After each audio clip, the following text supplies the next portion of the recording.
이 마차에 함께 타라. 그때 주의 천사가 빌립에게 말하기를 일어나서 남쪽을 향해 예루살렘에서 기자에 이르는 길까지 가라. 그 길은 사막이라 하니 그가 일어나서 떠나더라. 그런데 보라, 에디오피아 사람 곧 에디오피아 여왕 칸다케 휘하에서 모든 재정을 담당하는 큰 권세를 지닌 네시가 예루살렘에 경배드리러 왔다가 돌아가는데 마차에 앉아서 선지자 이사야의 글을 읽고 있더라. 그때 성령께서 빌립에게 말씀하시기를 가까이 가서 이 마차에 함께 타라 하시더라. 그러므로 빌립이 거기로 달려가니 그가 선지자 이사야의 글을 읽고 있는 것을 듣고 말하기를 당신이 읽고 있는 것을 이해하느뇨? 하니 그가 말하기를 나를 지도하는 이가 아무도 없으니 어찌 깨달을 수 있으리요? 하며 빌립을 청하여 마차에 올라 자기와 함께 앉게 하더라. 그가 읽고 있는 성경 구절은 이것이니 즉 그는 도살할 양처럼 끌려갔고 또 털 깎는 자 앞에 잠잠한 어린 양같이 그의 입을 열지 아니하더라. 그가 굴욕 중에 부당한 재판을 받았으니 누가 그의 세대를 선포하리요? 이는 그의 생명이 이 땅에서 끊어졌음이로다. 이었더라. 그 네시가 빌립에게 대답하여 말하기를 당신께 부탁하노니 선지자의 이 말은 누구에 관한 것이뇨? 자신이뇨? 아니면 다른 사람이뇨? 하니 빌립이 입을 열어 이 성경에서 시작하여 그에게 예수를 전하니라.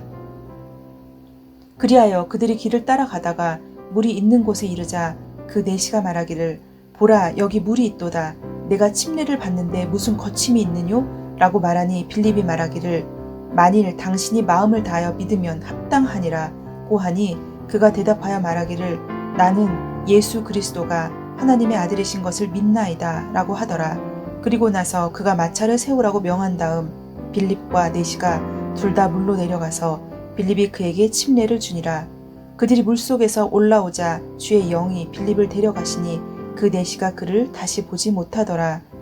그러나 그는 기뻐하며 자기 길을 가더라. 그 후 빌립이 아소토에 나타나 카이사랴에 이를 때까지 지나가면서 모든 고을에 전파하니라. 사도행전 8장 26절로 40절. 성령님께서는 빌립에게 사막으로 가라고 말씀하셨고 빌립은 그 분부에 의문을 품지 않고 즉시 사막으로 갔습니다. 거기에 도착해서 그는 다음 지시를 따랐습니다. 그리고 말씀이 왔습니다. 가까이 가서 이 마차에 함께 타라. 마차는 길을 가고 있었고 빌립은 다음 단계가 무엇인지 모른 채 하나님을 기다리고 있었습니다. 그리고 하나님께서 말씀하셨습니다. 가까이 가서 이 마차에 함께 타라. 하나님께서 왜 빌립에게 그 마차에 함께 타라고 하셨을까요? 이 마차에 무엇이 그렇게 중요했을까요? 하나님께서는 빌립의 여정을 도울 계획으로 마차에 타라고 한 것이 아니었습니다. 왜냐하면 이후에 하나님께서는 마차가 없이도 충분히 빌립의 여정을 도울 수 있다는 것을 증명하셨기 때문입니다. 그러면 이 성경 구절에서 마차의 중요성은 무엇입니까? 하나님께서는 빌립의 인생에 일어난 이 사건에 우리가 특별히 주목하기를 원하십니다. 그리고 우리가 이 마차에 대해서 구체적으로 알기를 원하십니다. 왜냐하면 이것은 앞으로 올 다른 세대의 누구라도 이 똑같은 구절 안에서 살 수 있게 하는 열쇠이기 때문입니다. 그러므로 우리는 이 마차가 무엇을 상징하는지 알아야 합니다. 성경 말씀은 하나님의 자녀들과 깊은 진리들을 교통하기 위해서 성령님께서 신중히 선택하신 단어들로 만들어져 있습니다. 하나님은 하늘과 땅이 없어져도 내 말들은 결코 없어지지 아니할 것이라고 하셨습니다. 하나님의 말씀은 모든 세대에서 순수하고 능력있고 견고하고 효과적이시며 우리는 오늘날 우리의 인생을 그 위에 세울 수 있습니다. 그래서 하나님의 말씀이 오늘날 우리와 관련이 있는 것입니다. 그러므로 하나님은 빌립이 주목하기를 바라셨을 것 외에도 우리도 마찬가지로 주목하기를 원하십니다. 마차들은 인생의 운반수단을 상징합니다. 그러나 여기에서는 차나 버스나 비행기 같은 것만을 말하는 것이 아닙니다. 마차에는 여러 종류가 있습니다. 어떤 마차들은 비행기와 같이 당신의 몸을 운반하고 다른 마차들은 당신의 아이디어와 특기와 기술과 인품을 운반합니다. 운반 수단은 당신에게 육체적으로, 정신적으로 또는 다른 어떤 방법으로든 표현할 수 있는 방법을 제공해 줍니다. 이것은 당신이 다른 사람들과 접촉을 할 수 있도록 하고 당신의 접촉 범위를 정해줍니다. 그러므로 사업적이고 전문적인 운반 수단들이 있습니다. 만약에 당신이 은행에서 일한다면 그 은행이 당신의 운반수단입니다. 만약에 당신이 학생이라면 당신이 학생인 동안에는 당신의 학교가 당신의 운반수단입니다. 이것들이 인생의 운반수단입니다. 그래서 성령님께서 빌립에게 가까이 가서 이 마차에 함께 타라고 하셨을 때 그분은 그날 어떤 특정한 운반수단에 관해서 말씀하신 것이었습니다. 오늘 당신은 마차 안에 있습니다. 당신이 일하는 직장이나 학교 또는 사업이 바로 그 마차입니다. 그 마차에서 당신은 사람들과 관계를 가져야 하며 당신이 확신을 표현해야 하며 당신의 생각들을 나타내야 합니다. 당신이 이 진리를 붙잡게 될 때 당신의 인생은 새로운 의미를 갖게 될 것입니다. 하나님께서 우리가 그리스도인으로서 주목하기 원하시는 것은 우리 안에 있는 그분의 생명을 나타냄으로써 하나님께서 사람들의 삶에 가치를 주실 수 있는 위치에 우리가 있기를 원하십니다. 예수 그리스도의 복음은 모든 믿는 자에게 구원을 주시는 하나님의 능력입니다. 하나님께서는 우리를 삶의 여러 다른 분야에 두심으로써 세상 사람들과 접촉하게 하시면서 우리가 복음을 증거하고 그 유익들을 다른 사람들과 나누기를 원하십니다. 이것이 마차의 목적입니다. 하나님으로부터 지시를 받은 이후에 그러므로 빌립이 거기로 달려가니 그가 선지자 이사야의 글을 읽고 있는 것을 듣고 말하기를 당신이 읽고 있는 것을 이해하느뇨? 하니 그가 말하기를 나를 지도하는 이가 아무도 없으니 어찌 깨달을 수 있으리요? 하며 빌립을 청하여 마차에 올라 자기와 함께 앉게 하더라. 여기서 주목해야 할 또 다른 것은 이것입니다. 하나님께서 빌립에게 가서 그 마차에 함께 타라고 하셨지만 빌립은 가서 안녕하세요. 하나님께서 저를 이 마차로 보내신 것 같은데요? 라고 말하지 않았습니다. 그렇게 했다면 그것은 아주 잘못된 접근이었을 것입니다. 왜냐하면 그 마차는 자기 것이 아니었기 때문이죠. 그는 하나님의 목표가 에디오피아인의 마차가 아니라는 것을 알았습니다. 하나님께서 생각하고 계시던 것은 더 중요한 것이었습니다. 주 예수님께서 하신 말씀을 기억하십시오. 또 천국은 밭에 숨겨진 보물과 같으니 어떤 사람은 그것을 찾으면 다시 숨겨두고 그 기쁨으로 가서 자기의 모든 소유를 팔아 그 밭을 사느니라.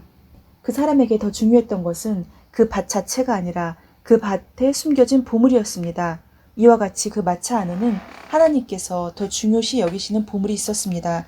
그 내시가 바로 마차 안에 있던 보물이었습니다. 하나님께서 빌립이 마차에 타기 원하신 이유입니다. 하나님은 빌립이 그 보물을 알아차릴 것을 아셨고 빌립을 그 마차에 타도록 보내신 것입니다.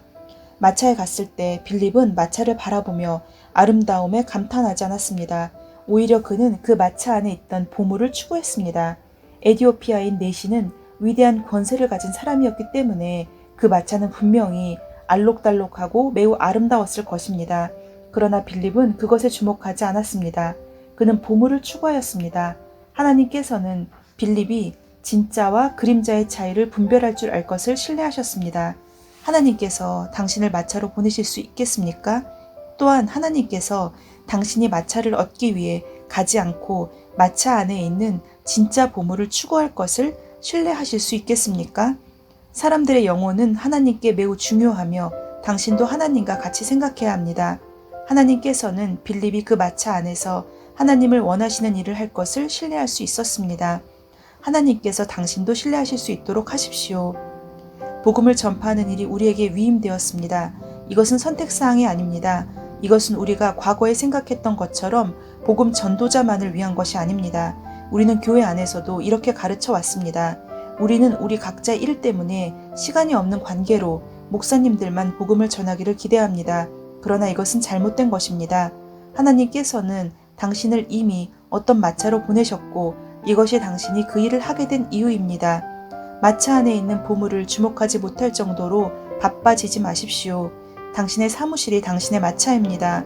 당신의 사무실에 있는 모든 사람들이 다 그리스도인이라고 하더라도 다를 것은 없습니다. 당신은 반드시 복음을 전해야 합니다. 하나님께서 당신을 보내신 마차에 남아있을 수 있도록 당신은 열심히 일해야 합니다. 만약에 당신이 부주의하게 일을 한다면 그것은 좋은 간증이 되지 못할 것이며 당신이 발전하지 않는다면 그 직장을 떠나야 할 수도 있습니다. 당신이 개인 사업을 가지고 있든 가지고 있지 않든 당신의 사업이 망했다면 당신은 마차에서 나온 것입니다. 그러므로 당신은 당신의 직장에서나 사업에서 일을 잘해야 합니다. 그래야 사업의 마차 안에 당신이 남아있을 수 있고 사람들을 그리스도께로 인도하여 영혼을 구원할 수 있기 때문입니다. 아멘. 하나님께서는 우리를 이미 어떤 마차로 보내셨습니다. 우리의 가정, 우리의 직장, 우리의 사회, 우리의 교회로 이미 우리를 보내셨습니다. 우리는 그 안에서 복음을 전해야 하고, 그리고 그 안에서 좋은 간증이 될 수 있도록 부주의하게 일하지 말아야 합니다. 열심히 일해야 하고 또 하나님의 말씀을 전하는 자가 되어야 합니다. 오늘 이 말씀이 굉장히 힘이 됩니다. 어떠한 상황에서 우리가 어떠한 마차를 타고 있는가가 중요한 것이 아니라 하나님께서는 그 마차 안에서 우리가 어떻게 행동하고 있고 또 어떻게 일하고 있는지 그것을 보고 계십니다. 샬롬.